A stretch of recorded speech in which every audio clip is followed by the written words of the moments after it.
안녕하십니까. 2019년 11월 15일 최병목 이펙트 시작하겠습니다. 자, 조국 전 법무부 장관이 어제 검찰에 소환돼서 조사를 받았습니다. 그런데 그 조사와 관련해서 여러 가지의 뒷말을 낳고 있습니다. 오늘은 그거에 대해서 말씀을 드리겠습니다. 자, 우리가 흔히 얘기하는 전직 법무부 장관, 셀럽이라고 하죠. 그 셀럽이라는 사람들에 대해서는 국민들이 어느 정도의 기대와 그 기대치에 걸맞는 행동, 뭐 이런 것들을 요구하고 있습니다. 그렇지 않다면, 아니 뭐 장관식이나 한 사람이 저럴 수가 있어? 뭐 이런 표현을 쓰죠. 자, 그런데 어제 조국 전 법무부 장관이 검찰 소환 과정에서 보인 행태는 그것과는 아주 거리가 멀었습니다. 그러면서 검찰로부터 받은 온갖 배려, 이것은 그대로 받았습니다. 그래서 바로 문제가 되는 것이고 비판적 목소리가 나오게 되는 것이죠. 그 첫 번째는 바로 소환 날짜입니다. 소환 날짜, 보통의 피의자라면 소환 날짜를 본인이 선택하지 못합니다. 그런데 조국 피의자는 검찰과 조율을 하고 그러면서 주말이 아닌 평일에 나오겠다라고 얘기하면서 어제 나왔는데, 어제는 바로 대학 수학능력 시험일입니다. 대학 수학능력 시험이 있으면 아무래도 일반의 관심이 좀 분산이 되겠죠. 뭐 그런 걸 노렸는지는 뭐 단정적으로 얘기하기 어려우나 아마도 그것도 고려사항의 하나였지 않았을까. 그래서 보통의 피의자가 할 수 있는 수준을 훨씬 넘어서서 본인이 특정 날짜의 특정 시간에 맞추어서 출두한 것 아니냐. 우리가 이런 지적을 할 수가 있습니다. 그런데 본인만 그렇게 했느냐. 그건 아닙니다. 본인의 부인인 정경심 교수도 바로 10월 3일에 첫 출두를 했었죠. 이 10월 3일도 사실은 검찰에서는 10월 4일이나 10월 5일에 나와달라라고 얘기했는데 아니다. 그래서 10월 3일 날 본인이 출두를 했습니다. 근데 10월 3일 잘 아시지만 바로 광화문 시위가 있었던 날입니다. 그러니까 조국 사퇴, 조국 구속을 주장하는 광화문 시위가 있었던 날이고 그날은 바로 휴일이었습니다. 그러니까 광화문 시위와 휴일, 이래서 기자들과 국민들의 시선이 분산돼 있을 때 정경심 교수가 그 날짜를 택일을 해서 검찰에 출두했던 것이죠. 그런 양태를 전직 법무부 장관, 한 달 전까지 법무부 장관이었던 조국 피의자도 똑같이 보였습니다. 이 또한 보통 피의자가 누릴 수 없던 것이다 하는 점에서 본다면 국민들의 시선으로는 불편하고 또 특혜라고 지적을 하지 않을 수가 없습니다. 자, 그 다음에 두 번째는 본인이 검찰개혁안을 내면서 검찰이 공개 소환을 해서 망신주기식 수사를 해서는 안 된다라고 주장을 했고, 그 부분에 관해서 언론이나 일반 국민들이 당신이 뭐 피의자가 될지도 모르니까 뭐 개혁안이라고 하면서 비공개 소환을 밀어붙이는 것 아니야? 라고 얘기했더니 이 사건이 끝난 뒤에 시행하겠다고 했습니다. 그러나 이 말은 빈말이 되고 말았습니다. 이 사건이 끝나기도 전에 바로 본인이 그 첫 번째 수혜자가 된 것입니다.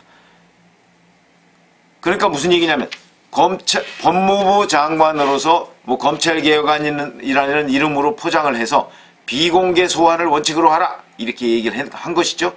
그런데 그 비공개 소환에 그래 셀럽 중에서, 그러니까 전직 고위공직자 중에서 비공개 소환의 첫 번째 특혜가 된 사람이 바로 조국 피의자였다 하는 얘기죠. 이 또한 얼마나 민망한 일입니까? 전직 법무부 장관이라면 우리가 그 사람한테 요구하는 것은 품격, 정직성, 당당함, 권리보다는 의무를 택하는 공적인 자세, 뭐 이런 것들을 요구하는 것 아니겠습니까?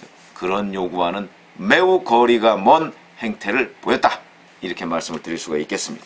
자, 그 다음에 세 번째는 보통의 경우 검찰은 이런 전직 고위공직자나 권력형 비리 혐의자들이 검찰에 출두를 했을 경우 그 출두 시간과 그 다음에 출두의 과정, 그 다음에 끝난 시간, 조사의 대체적인 과정, 이런 부분을 브리핑을 합니다.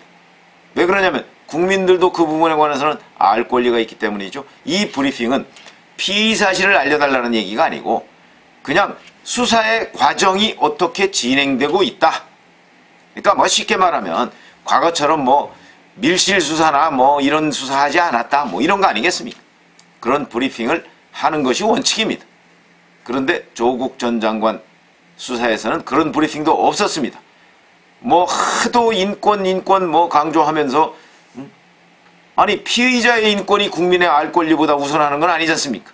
그런데도 조국 당시 법무부 장관은 마치 피의자의 인권이 국민의 알 권리보다 훨씬 더 앞서는 것인 양 그걸 검찰개혁안이라는 이름으로 포장을 해서 국민 앞에 공표했는데 그 첫 수혜를 본인이 받았다. 이렇게 얘기할 수가 있겠습니다. 이 또한 부당한 일이죠. 뭐 법률적으로야 무엇이라고 우리가 비판할 수 없습니다만은 불법은 아니니까요. 그러나 부당한 일이라고는 충분히 지적을 할 수가 있습니다. 자, 그 다음에 세 번째. 이게 세 번째죠. 네 번째로는 출두의 방식입니다.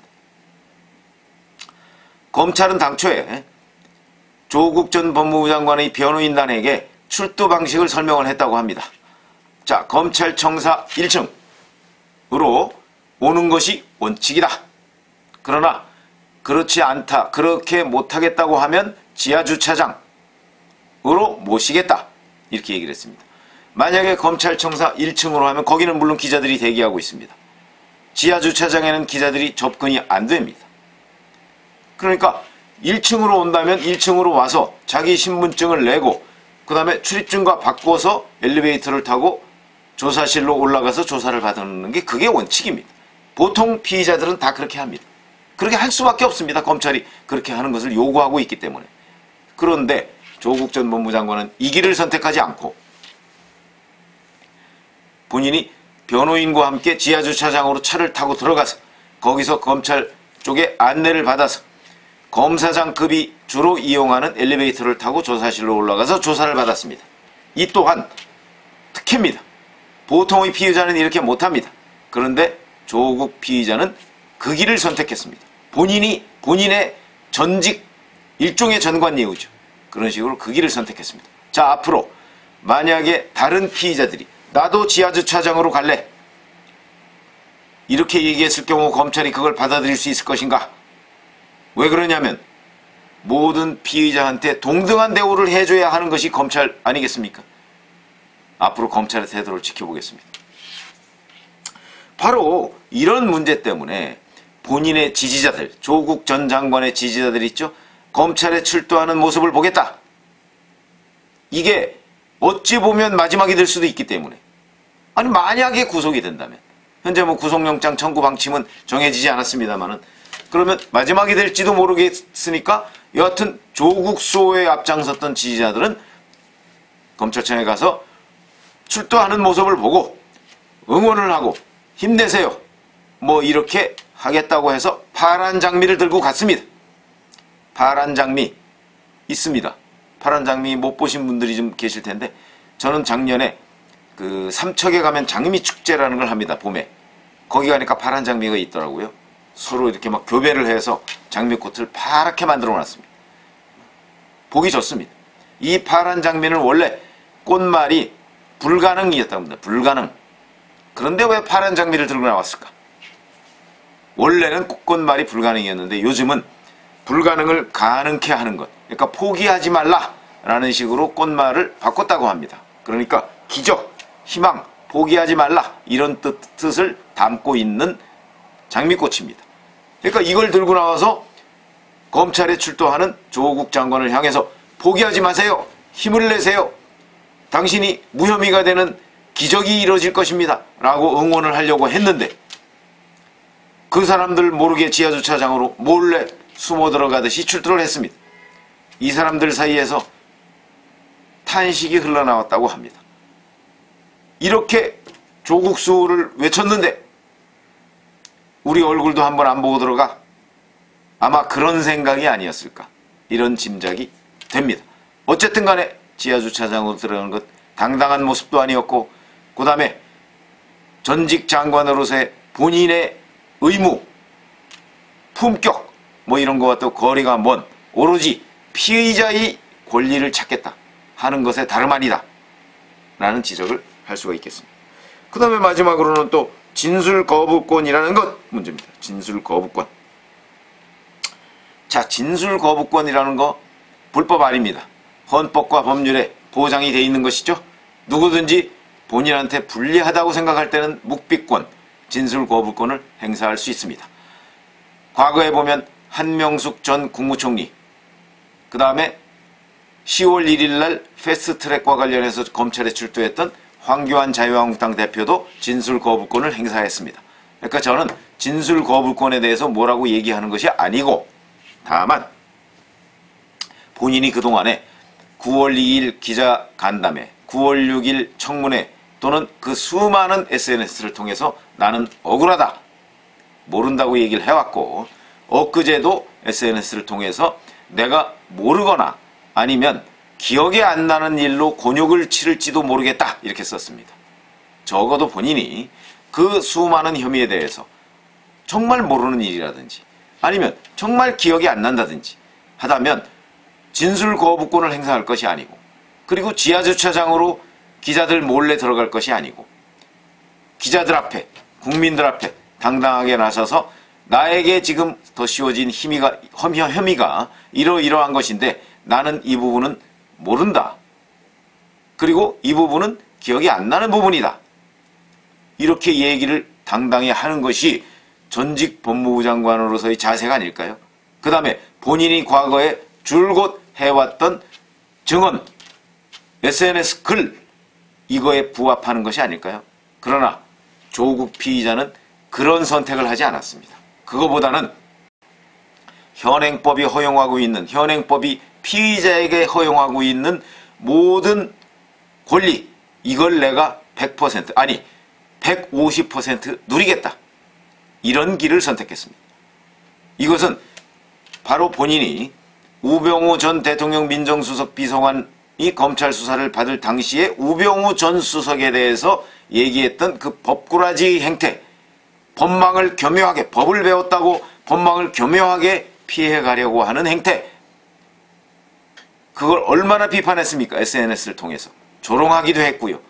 그런데 본인이 바로 피의자가 되니까 그 행태를 그대로 보이고 있다, 이것은 좀 민망한 일이 아닌가, 이런 생각을 합니다.